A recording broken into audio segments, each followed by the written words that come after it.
0,3 maka dianggap dapat membedakannya. Kalau di bawah 0,3 maka dianggap tidak dapat membedakan soal.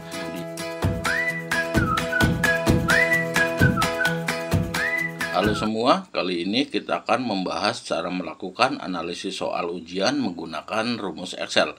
Excel bisa menjadi alat yang sangat berguna bagi para pendidik untuk mengelola data siswa dan mengevaluasi hasil ujian secara lebih efisien. Proses ini yang biasanya memakan waktu yang berpotensi menimbulkan kesalahan jika dilakukan manual, sekarang bisa kita sederhanakan dengan formula dan alat analisis di Excel. Mulai dari menghitung jawaban benar setiap siswa, mengukur tingkat kesulitan soal, semuanya bisa kita lakukan langsung di Excel. Yuk kita lihat bagaimana cara melakukannya. Di sini kita punya 3 tabel ya.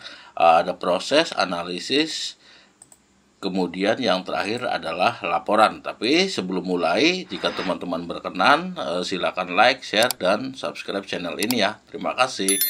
Dan satu lagi, jika teman-teman lebih nyaman dengan penjelasan tertulis, pembahasan ini sudah saya tulis di blog saya beserta dengan file downloadnya di blog depotexcel.com. Oke, langsung saja. Mungkin di sini bukan cara menulis rumusnya ya, lebih ke cara pemakaiannya saja. Nanti teman-teman untuk penulisan rumusnya atau penjelasan rumusnya bisa cari di blog saya di blog Depot Excel, atau bisa juga cari di internet ya. Oke, di sini kita untuk tabel proses atau sheet proses. Di sini ada data ujian PSAS SMP 4 Depot Excel tahun pelajaran 2024-2025. Yang perlu teman-teman lakukan di sini penulisan manualnya adalah untuk kunci jawaban, kemudian nama siswa dan jawaban siswanya ya. Selebihnya ini sudah saya kasih rumus, jadi bisa otomatis mengkalkulasi nilai siswa yang benar dan salahnya. Oke, untuk jumlah soal seperti biasa kita hanya menggunakan fungsi len ya. Jadi hanya menghitung karakter yang ada di sini. Kemudian jumlah peserta kita gunakan count E, menghitung jumlah yang ada di sini. Kemudian untuk AKM-nya kita tulis manual 70 atau 75, terserah teman-teman, sesuai kebutuhan saja. Begitu juga dengan tanggal ujian dan mapelnya ya. Oke, kemudian di sini kita beralih ke kolom yang status. Di status ini saya sertakan rumus seperti ini. If is blank D7, jadi jika D7 kosong maka kosong ya. Kemudian jika karakter di D7 ini tidak sama atau sama dengan jumlah karakter yang di D3, maka oke ya. Kemudian yang terakhir, jika jumlah di sini kurang dari jumlah yang ada di sini maka kurang. Kemudian sisanya adalah lebih, seperti itu ya.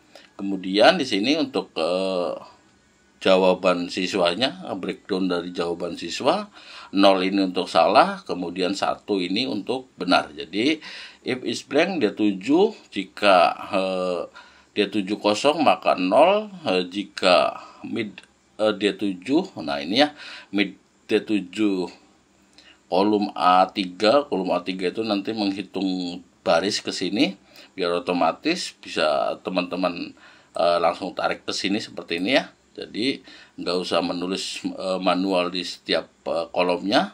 Kemudian ini juga sama.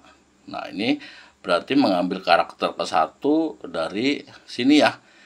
Kemudian kita cocokkan dengan karakter yang ada di sini. Jadi ketika salah atau tidak cocok maka nilainya 0, kalau cocok atau benar maka nilainya 1. Nah, di sini kemudian jumlah benarnya tinggal menghitung menggunakan kontif ya. Jadi untuk angka 1 kita hitung ada berapa.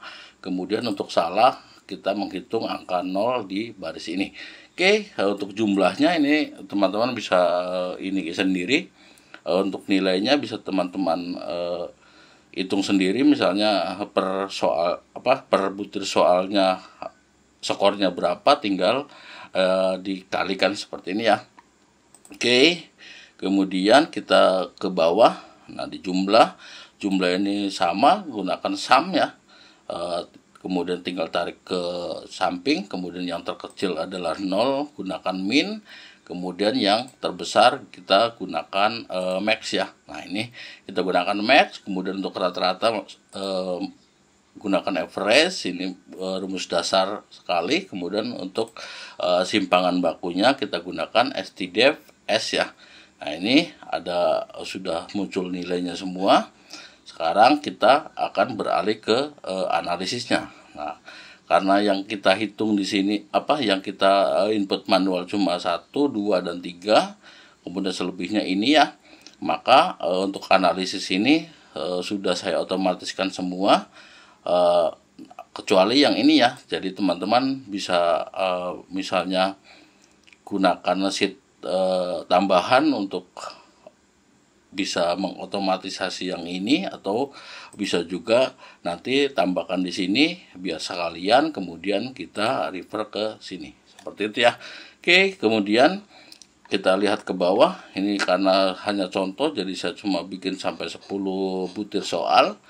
Dan kalau teman-teman mungkin pernah lihat untuk analisis butir soal ini, biasanya untuk biser segala macam akan ada tabel tambahan ya, tapi karena saya agak malas untuk membuat tabel tambahan dan itu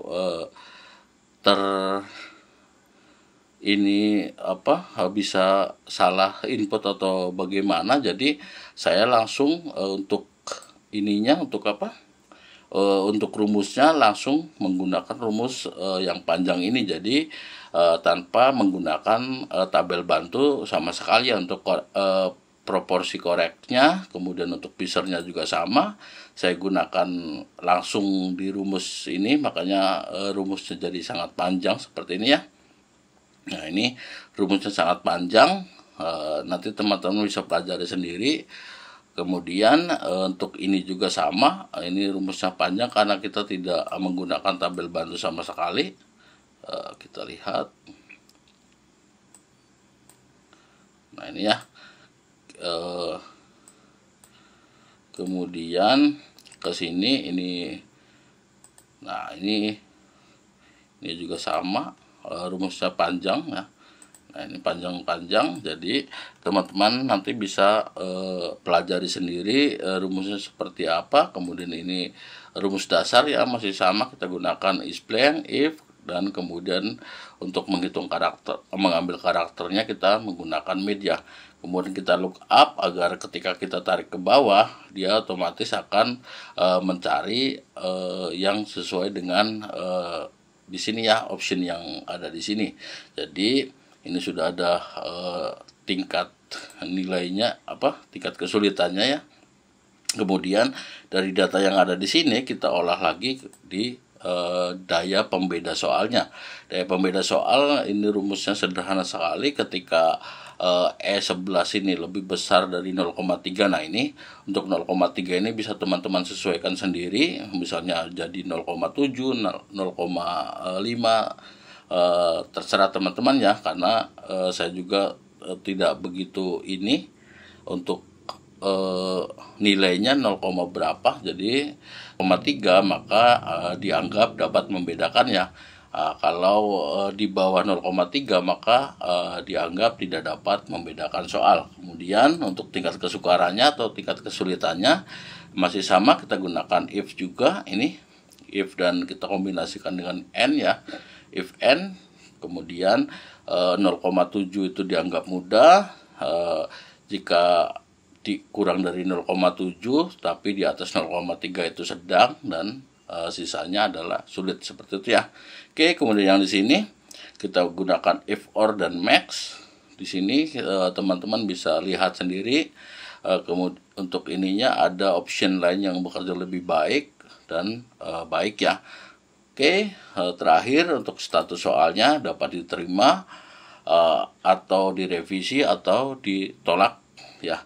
Sini meripernya kita ngambil dari yang ada di sini. Nah, ini ya.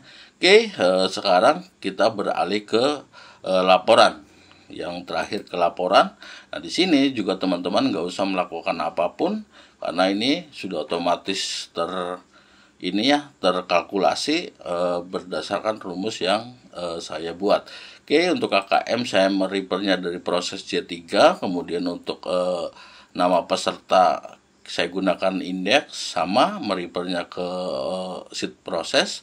Kemudian untuk jawaban siswa juga kita gunakan indeks yang ke proses. Kemudian untuk benar salah sini juga sama ya. Masih ngambil yang dari proses, untuk nilai juga sama, dan baru di sini untuk catatannya untuk jika G12 lebih besar atau sama dengan H8 maka dianggap tuntas. Jadi jika ini lebih besar atau sama dengan ini dianggap tuntas. Jika kurang dari ini maka dianggap belum tuntas. Nah, makanya di sini karena nilainya 30 maka dianggap belum tuntas karena 30 ini lebih kecil dari 70 ya. Sementara ini 70 dianggap tuntas karena sesuai dengan KKM. Dan ini 90 juga dianggap tuntas karena lebih besar dari KKM, dan terakhir 80 juga dianggap tuntas. Seperti itu ya. Oke, mungkin ini saja. Semoga video ini bermanfaat dan sampai jumpa di video berikutnya. Bye-bye.